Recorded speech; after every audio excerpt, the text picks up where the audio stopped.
오늘은 신년 첫 감사 예배를 하나님 앞에 드립니다. 여러분, 우리에게 주어진 2025년도 어떨 것 같습니까? 은혜가 충만한 한 해가 될 것 같습니까? 아니면 힘들고 어려운 한 해가 될 것 같습니까? 사실 2025년도는 저도 그렇고요, 여러분들도 그렇고 아무도 걸어가 보지 않은 한 해입니다. 그래서 우리는 이 한 해를 미지의 세계라고 우리가 말을 할 수가 있습니다. 그러나 오늘 우리에게는 하나님의 약속의 말씀이 있죠? 하나님은 우리에게 이렇게 약속하십니다. 너를 복되고 복되게 하리라. 여러분, 이 말씀을 믿으시길 바랍니다. 여러분, 안 믿는 사람들은 우리의 미래가 불투명하다 이렇게 이야기할 수 있을지는 몰라도, 우리 하나님을 믿는 사람들은 하나님이 우리와 항상 함께 하시고 우리를 복되게 그런 인생으로 인도해 주실 것을 우리가 믿기 때문에, 여러분, 이 한 해도 희망차게 또 소망이 있는 한 해로 하나님과 함께 이 길을 걸어가시기를 바랍니다. 여러분, 우리가 이사야서 43장 1절에 보면, 야곱아 너를 창조하신 여호와께서 지금 말씀하시느니라, 이스라엘아 너를 지으신 이가 말씀하시느니라. 오늘 하나님은 이스라엘 백성들에게 말씀하시죠? 뭐라고 말씀하시나요? 너는 두려워하지 말라. 내가 너를 구속하셨고 내가 너를 지명하여 불렀나니 너는 내 것이라 말씀하십니다. 여러분, 오늘 우리는 하나님의 소유임을 믿으시길 바랍니다. 여러분, 세상은 자기가 소유한 것들에 대해서 마음껏 주인 행세를 하죠. 내가 이것을 가졌으니까 내 마음대로 할 권리가 있다고 이야기하죠. 그래서 어떻게 보면 사람이 누군가를 소유했다면 그 사람을 함부로 대하는 것을 볼 수 있습니다. 그러나 우리 하나님은 절대로 그런 분이 아닙니다. 여러분, 하나님은 우리 아버지시잖아요. 하나님이 우리를 소유로 삼아 주시겠다고 말씀하시는 것은, 하나님이 자기 마음대로 우리를 종처럼 부리려고 하나님이 우리를 만드시고 우리를 창조하신 것이 아닙니다. 여러분, 하나님은 우리를 복되게 하려고 우리를 만드시고 우리를 창조하시는 줄 믿으시길 바랍니다. 그래서 사실 우리는 하나님의 자녀가 된 것이 얼마나 기쁘고 얼마나 감사한지 모릅니다. 여러분, 우리는 바로 너는 내 것이라 이렇게 부르신 하나님의 음성을 듣고 이 복된 한 해를 시작하기를 주의 이름으로 축복합니다. 어떤 대기업의 회장은, 유명한 회장이 이런 이야기를 했습니다. 현대 시대는 빠른 것이 느린 것을 잡아먹는 시대다. 여러분, 정말 그렇지 않을까요? 정말 오늘날 정보화 시대는 정말로 빠른 것을 좋아합니다. 그래서 무엇이든지 빨리빨리 이렇게 이야기하죠. 여러분, 많은 사람들의 일생을 보면 속도를 삶의 가치관으로 생각하고 있는 때가 많이 있습니다. 무엇이든지 빨리 해야 성공했다 이렇게 주장하는 사람들이 많이 있습니다. 그러나 여러분, 아무리 빨리 달려도 시작과 방향이 어긋나면 아무런 소용이 없다는 겁니다. 여러분, 신앙이라는 것은 빨리 가는 것이 중요한 것이 아니라 어떤 방향을 가지고 가느냐, 이것이 참으로 중요합니다. 여러분, 현대인들에게는 속도 경쟁이 있다고 이야기하지만, 그러나 우리에게서는 속도보다 더욱 중요한 것은 방향이라는 겁니다. 여러분, 우리에게 있어서 가야 될 방향이 어디일까요? 여러분, 우리는 온전히 예수 그리스도의 그 표대만을 바라보며 우리는 달려가야 될 줄로 믿습니다. 우리는 정말로 올바른 방향으로 일을 해야지, 잘못된 방향을 가지고 아무리 빨리빨리 해도 끝이 잘못되면 우리는 허무한 인생을 살 수밖에 없습니다. 그래서 신학자인 제임스 패커는 이런 이야기를 합니다. 하나님께서 미지의 모든 것에 대한 열쇠를 갖고 계시니 나는 기쁘다. 만일 다른 사람이 그 열쇠를 쥐고 있거나 또한 내가 그 열쇠를 쥐어 주었다면 나는 염려하고 슬퍼하고 근심에 잠겼을 것이다. 이런 이야기를 합니다. 여러분, 만약에 나에게 이 미래에 대한 열쇠가 나에게 주어졌다면 여러분도 행복할 것 같습니까? 물론 나 개인은 행복할 수 있을지도 모릅니다. 근데 미래에 대한 그 열쇠를 내가 가지고 있다고 생각해 보세요. 나는 행복하고 나는 기쁠 수 있을지 모릅니다. 근데 상대방은요, 그러나 다른 사람은요, 과연 행복할까요? 여러분, 다른 사람에게 이 행복의 열쇠를 주어줬다고 생각해 보세요. 그 사람이 행복할지 모르지만 나는 불행할 수밖에 없다는 겁니다. 그래서 오늘 이 제임스 패커는 내가 알지 못하는 이 미지의 세계에 대해서 이 미래의 열쇠가 하나님 손에 있다는 것에 대해서 감사합니다. 왜냐하면 하나님은 공의의 하나님이시잖아요. 하나님은 우리에게 있어서 정말 모든 사람들에게 행복을 주시기 원하시는 좋으신 하나님이시잖아요. 그래서 그 열쇠가 내 손에 있는 것에 대해서 또 다른 사람 손에 있지 않는 것에 대해서 이 사람은 기뻐하고 있다는 겁니다. 여러분, 오늘 새해는 우리에게 펼쳐지는 미지의 세계입니다. 그러므로 믿음으로 살고자 하는 우리는 모든 열쇠를 갖고 계시는 그 하나님 앞에 감사하며 살아가야 합니다. 여러분, 어제 권사님 댁에 신방을 했거든요. 권사님이 그 집 앞에 들어갈 때 비밀번호를 알려주셨습니다. 근데 그 비밀번호를 알려주었는데 아무리 비밀번호를 눌러도 문이 열리지 않습니다. 왜 그럴까요? 그 문이 출입문이 아니기 때문입니다. 그 옆에 다른 문이 있더라고요. 결국 그 문을 열어주는 분은 바로 주인이 열어줘야만 그 집을 들어갈 수가 있었다는 이야기입니다. 여러분, 우리가 계시록에 보면 하나님이 이런 이야기를 하십니다. 문을 열면 닫을 자가 없고 닫아 놓으면 열 자가 없다고 이야기를 합니다. 여러분, 이 새해를 누가 열어주셨나요? 하나님이 열어주신 줄 믿으시길 바랍니다. 하나님이 우리에게 새해를 열어주셨다면 하나님은 반드시 우리에게 복을 다하여 주신다는 말씀입니다. 그래서 오늘 우리는 이 한 해를 주님과 동행하는 그런 복된 한 해가 되어야 합니다. 여러분, 오늘 우리가 말씀을 통해서 오늘 이 여호수아처럼 우리가 복된 인생, 정말 하나님과 함께 동행함으로 하나님이 주시는 은혜와 축복을 우리 모두 받아 누리시기를 주의 이름으로 축원합니다. 오늘 우리가 읽은 말씀을 보면 이제 백성들이 40년간 긴 광야 생활을 마치고 가나안으로 들어가는 길목에서 바로 새로운 지도자인 여호수아에게 마치 새로운 장소를 여행한 사람에게 당부하는 그런 말씀이 기록을 하고 있습니다. 여러분, 지금 하나님은 지금 여호수아에게 새로운 말씀을 주십니다. 그렇다면 이 하나님의 말씀을 받은 여호수아의 심정이, 여호수아의 마음이 어떠할까요? 기쁘고 감사하고 희망찬 그런 말씀을 받았을까요? 여러분, 사실 오늘 이 하나님께서 이 여호수아에게 말씀을 하시지만 여러분, 여호수아의 마음은 그리 밝지 않았다는 것을 우리가 알 수 있습니다. 왜 그러냐면 오늘 시작되는 1절에 뭐라고 시작을 하냐면 여호와의 종 모세가 죽은 후에 이렇게 말씀을 시작합니다. 여러분, 모세는 과연 어떤 사람입니까? 여러분, 모세는 애굽의 그 억압 속에 노예 생활하고 있던 이스라엘 백성을 지팡이 하나 들고 탈출시킨 위대한 종 모세입니다. 여러분, 그것도 애굽 역사상 가장 무서운 정복자로 알려진 람세스 2세의 통치 아래서 당시 나이가 바로 80세인 이 노년에도 불구하고 이 애굽에서 이스라엘 백성을 탈출시킨 위대한 사람이 바로 모세였다는 겁니다. 여러분, 오늘 이 모세를 통해서 이스라엘 백성은 430년이나 되는 그런 애굽의 종살이를 끝낼 수가 있었습니다. 그리고 광야에서의 40년 방학 생활도 어떻게 보면 모세를 통해서 그들은 그 광야 생활을 끝낼 수가 있었다는 이야기입니다. 그런데 오늘 말씀해 보면 마침내 약속의 땅 가나안으로 들어가기 바로 직전에 그 위대한 종 모세가 죽었다는 겁니다. 그리고 그 뒤를 이어서 지금 가나안의 여정을 이끌고 있던 자가 바로 우리와 함께 읽은 본문에 소개되는 여호수아입니다. 여러분, 오늘 여호수아에게 있어서 너무나 위대했던 전임자의 뒤를 잇는다는 것은 그 자체로 엄청난 부담이고 심적인 스트레스라는 겁니다. 여러분, 우리가 세상에 봐도 그의 부모가, 그의 아버지가 위대한 지도자였고 위대한 사람이었다면 그 뒤를 잇는 자녀들은 그 뒤를 이을 때 너무나도 심적인 스트레스가 너무나도 많이 있다는 것을 우리가 상상해 볼 수가 있습니다.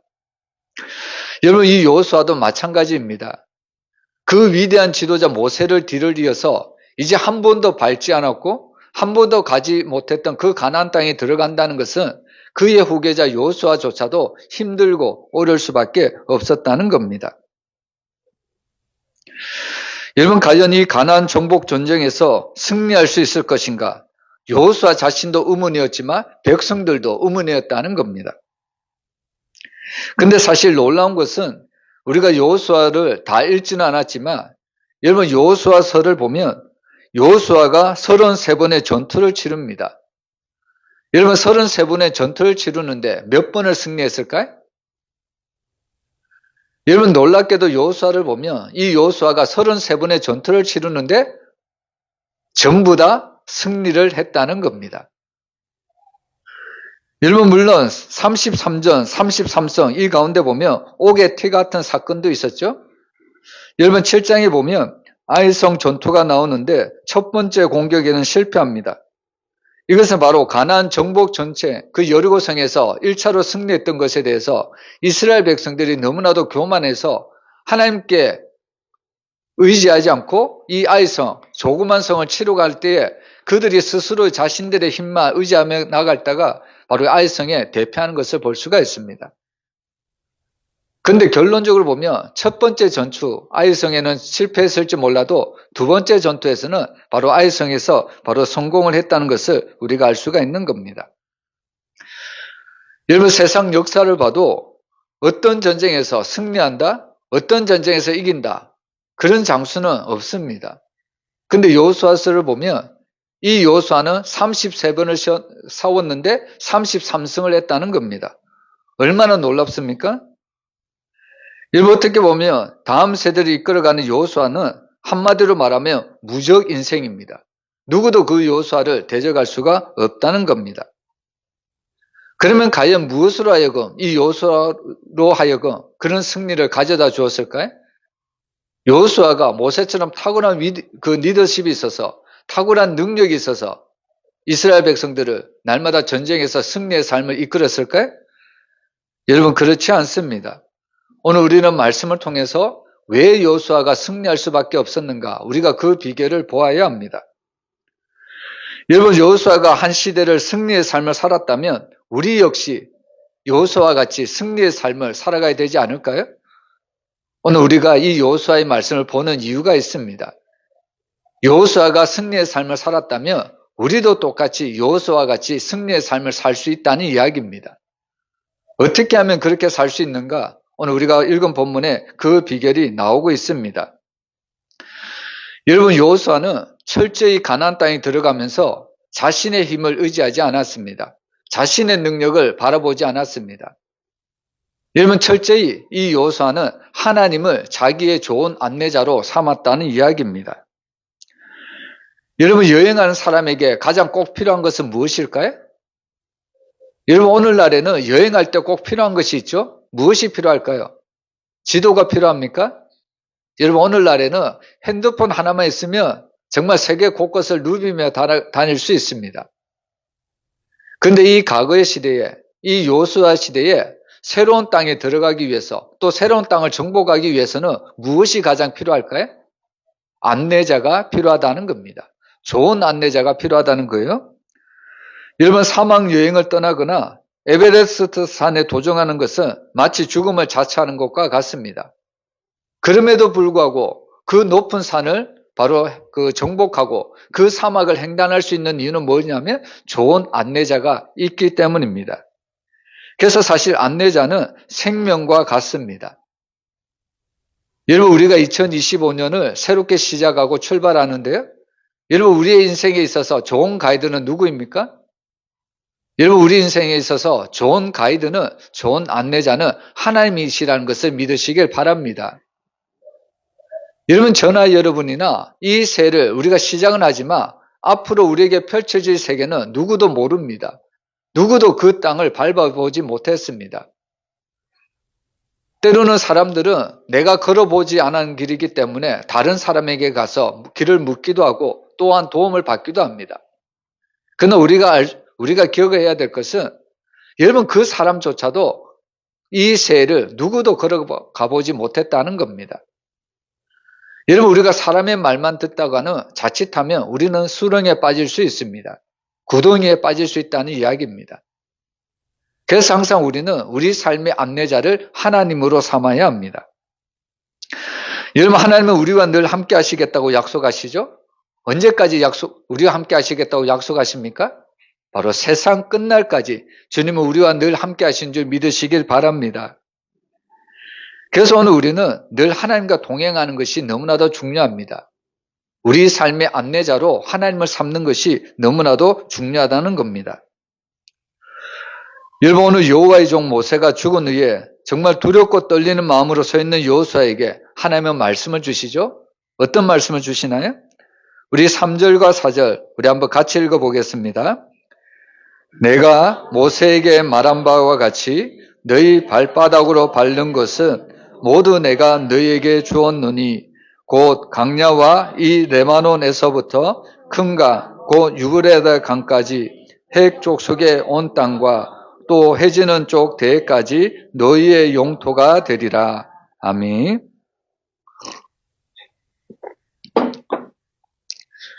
여러분, 하나님은 여호수아에게 가나안 땅을 너희에게 주겠다고 약속하십니다. 그런데 이 약속이 여호수아에게 준 첫 번째 약속일까요? 여러분, 이미 하나님은 이 약속의 땅을 아브라함에게 약속하셨고요. 이삭과 야곱 그리고 수백 년 세월을 거치면서 모세와 여호수아에게 동일하게 이 가나안 땅을 주시겠다고 약속을 하셨습니다. 이 가나안 땅이 축복의 땅이다. 젖과 꿀이 흐르는 땅이다.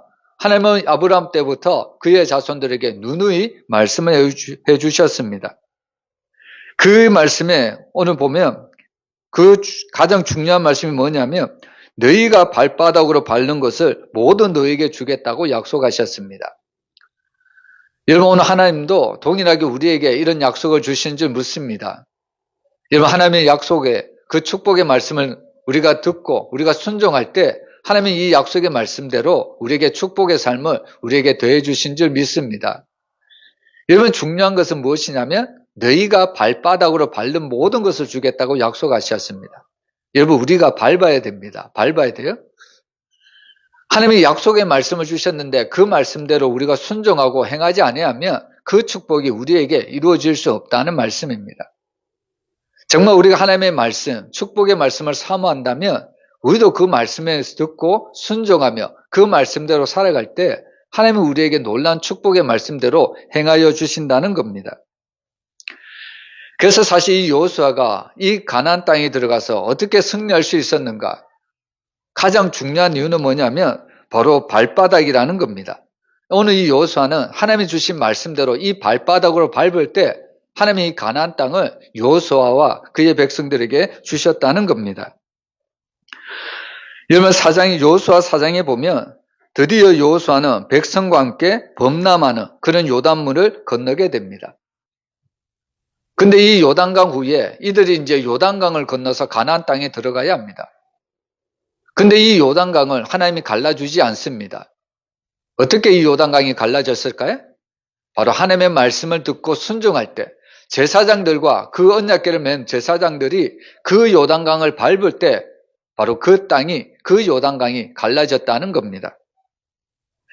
그리고 또 여호수아 5장에 보면 여호수아가 여리고에 가까웠을 때 여호와의 군대 장관을 만납니다.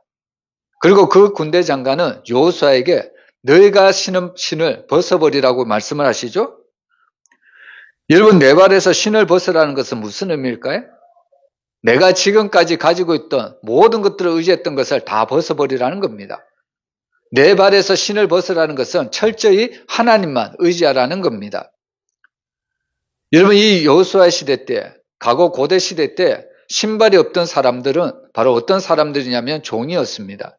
종의 신분을 가진 사람은 신발이 없었다는 것을 볼 수가 있습니다. 이것은 무엇을 의미하냐면 여호수아가 자신의 발에 바로 신발을 벗었다는 것은 철저히 자기는 하나님 앞에 종이라는 사실을 인식하는 겁니다. 여러분, 우리도 하나님 앞에 섰을 때 이런 자세가 필요합니다.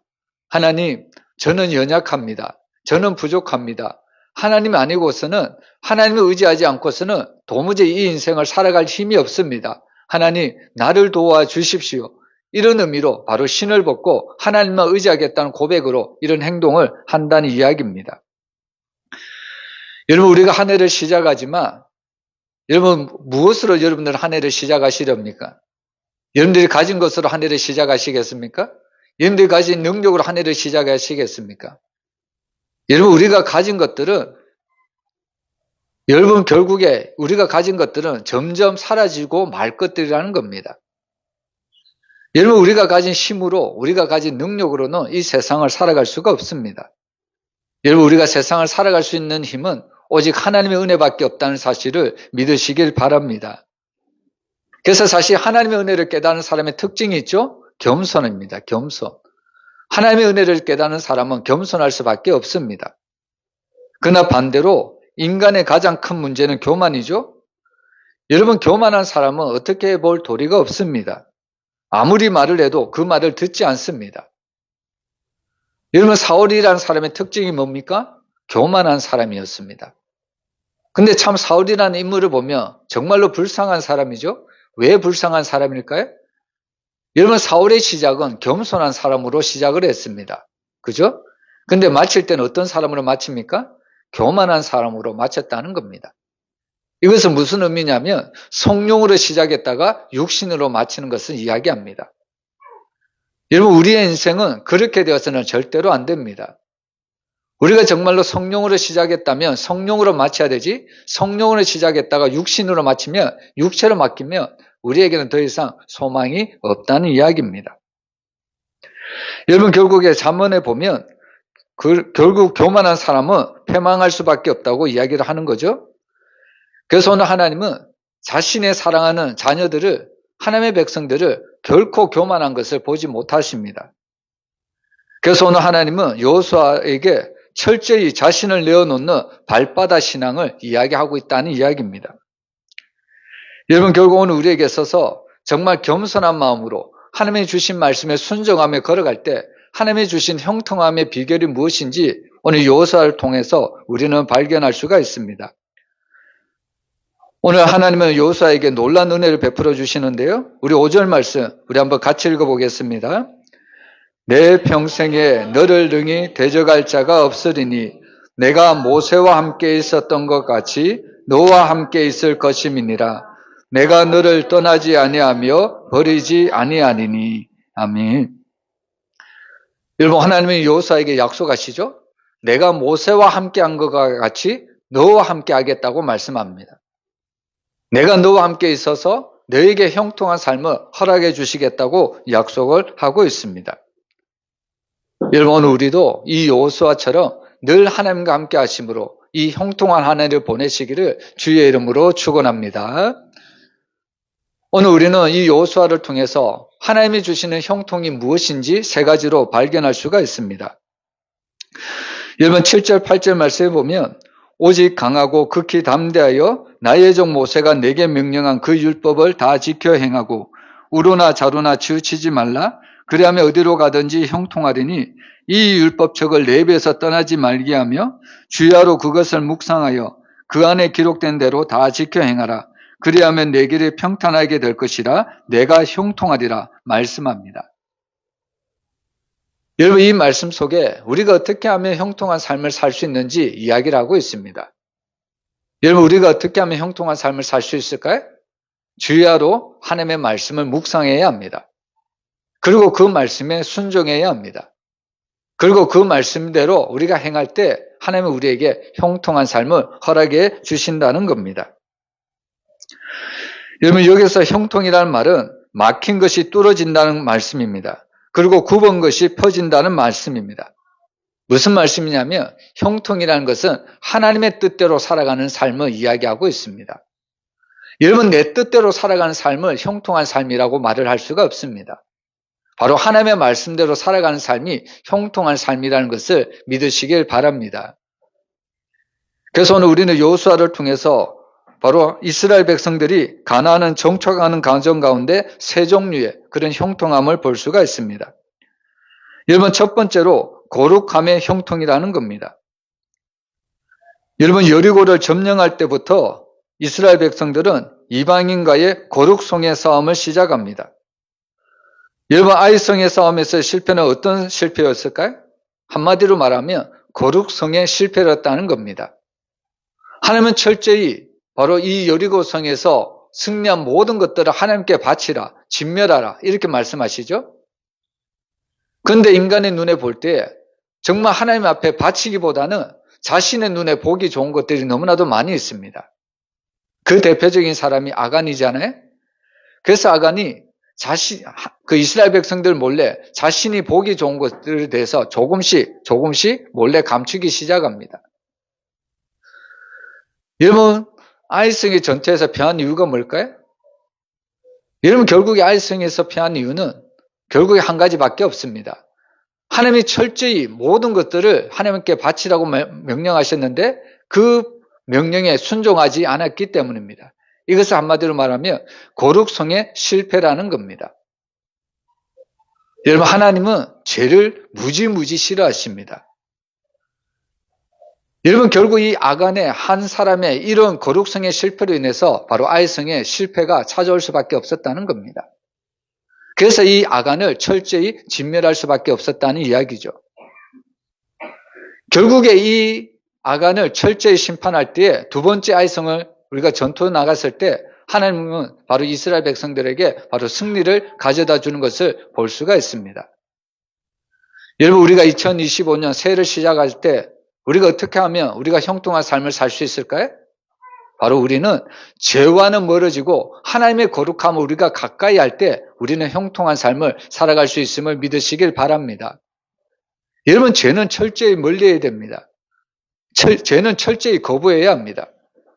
근데 어느 순간 그 죄를 나도 모르는 사이에 조금씩 용납하기 시작하다 보면 그 죄는 나의 머리부터 발끝까지 다 사로잡아 버린다는 이야기죠. 여러분, 그래서 오늘 우리는 이 죄는 철저히 멀리해야 된다는 것을 우리가 깨달아야 됩니다. 여러분, 에스키모인의 늑대 사냥법을 보면 들어본 사람도 있겠지만요. 여러분, 에스키모인이 늑대를 어떻게 사냥하냐면 아주 날카로운 칼에 피를 발라서 얼린 후에 늑대가 지나가는 길목에 그 칼을 놓는다고 합니다.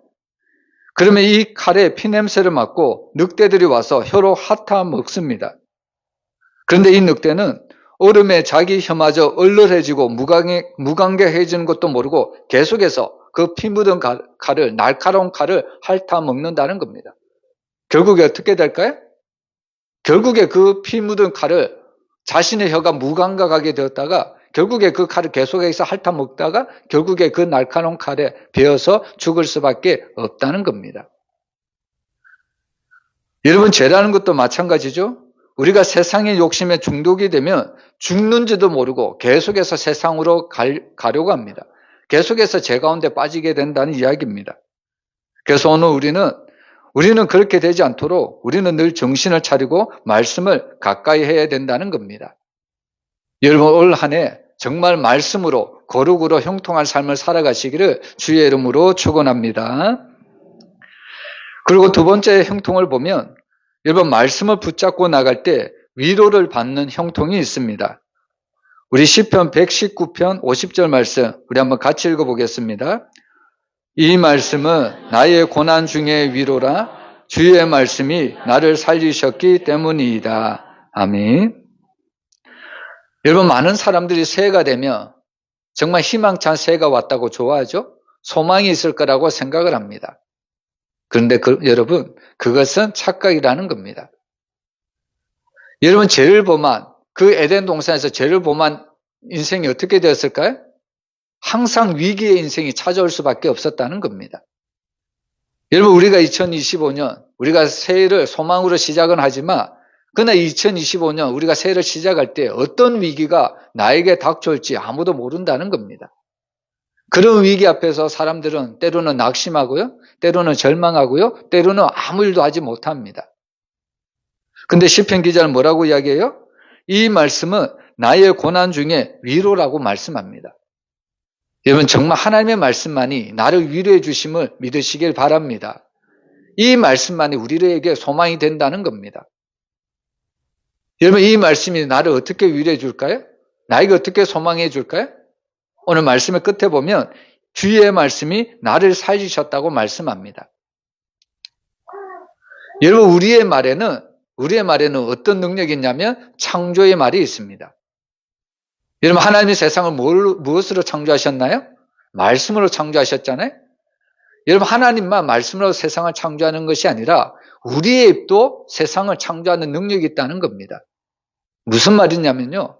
사람이 하는 말을 통해서 어떤 사람은 살릴 수도 있고요. 또 내가 하는 말을 통해서 어떤 사람은 죽일 수도 있다는 겁니다.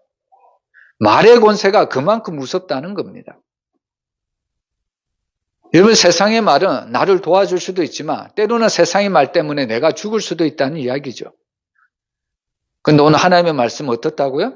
하나님의 말씀은 나를 위로하시는데 그 위로가 나를 살려주시는 말씀이라고 이야기합니다.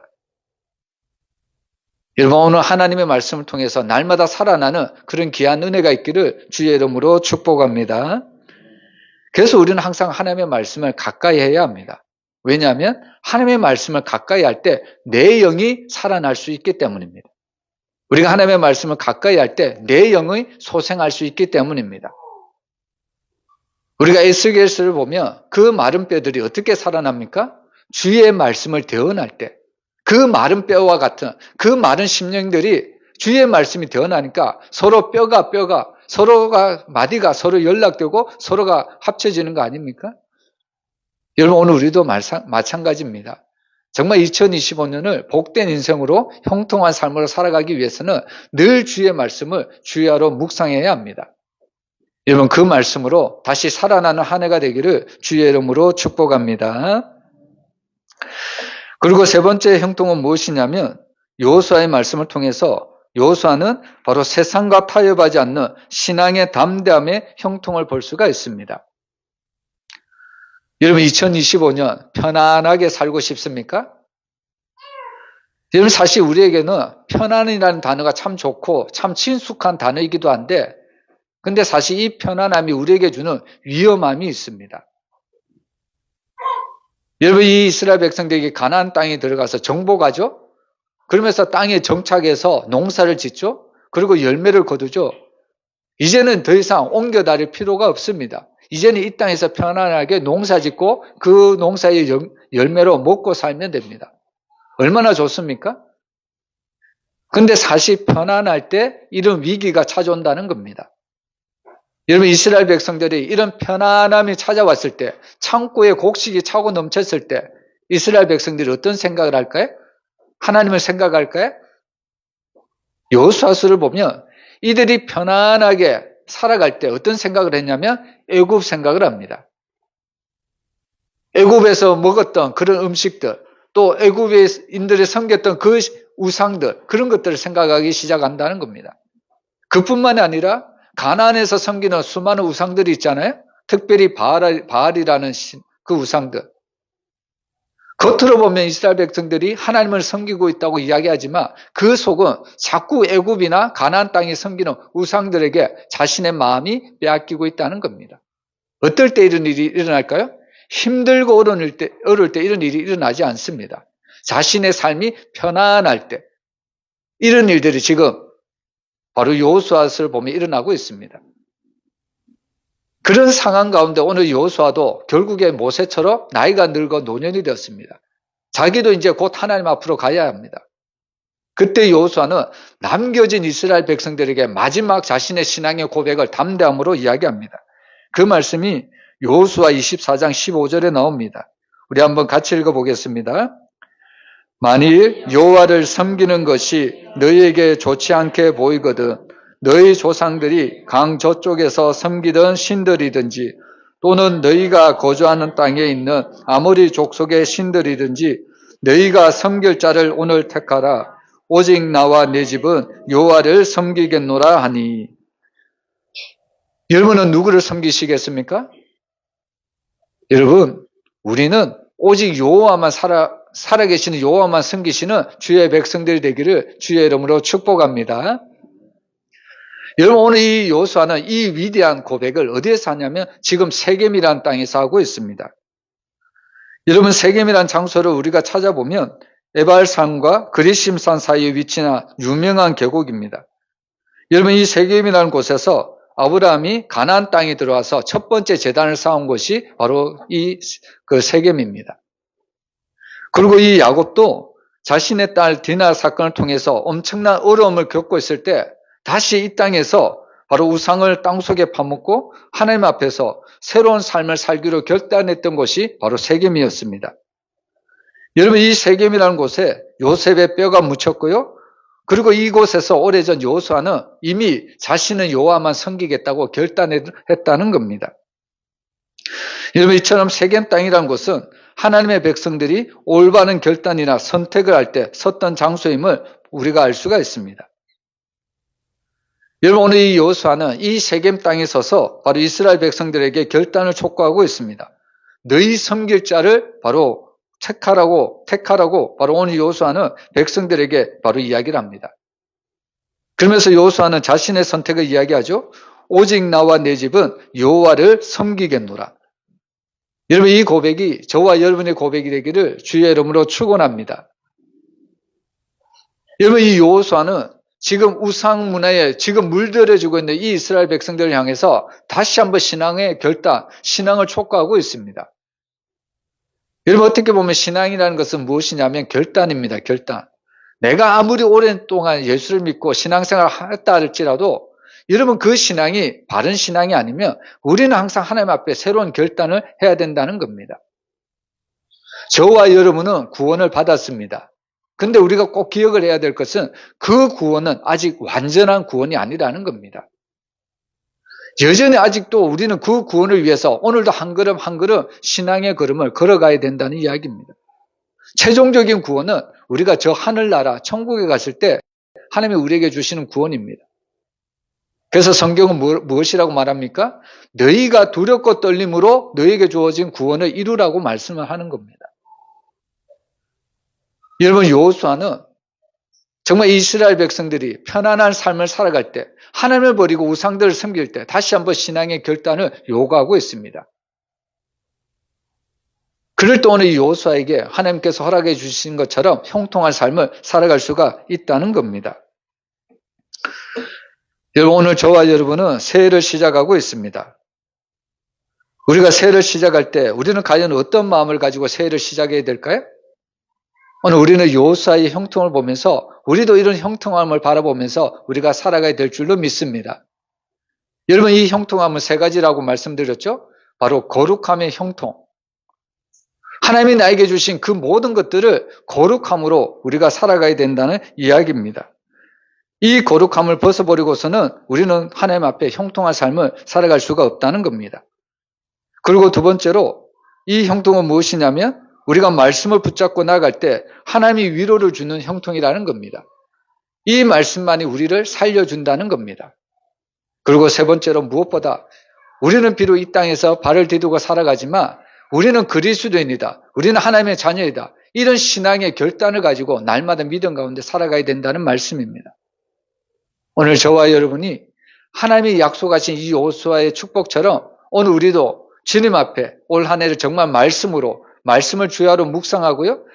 또 그 말씀을 순종하고요. 또 그 말씀을 살아갈 때 하나님이 여호수아에게 주신 형통처럼 우리에게도 동일한 형통을 부어주실 줄 믿습니다. 올 한 해 정말 하나님이 주신 이런 형통함을 맛보고 날마다 살아가는 주의 백성들이 되시기를 주의 이름으로 축원합니다. 기도하겠습니다.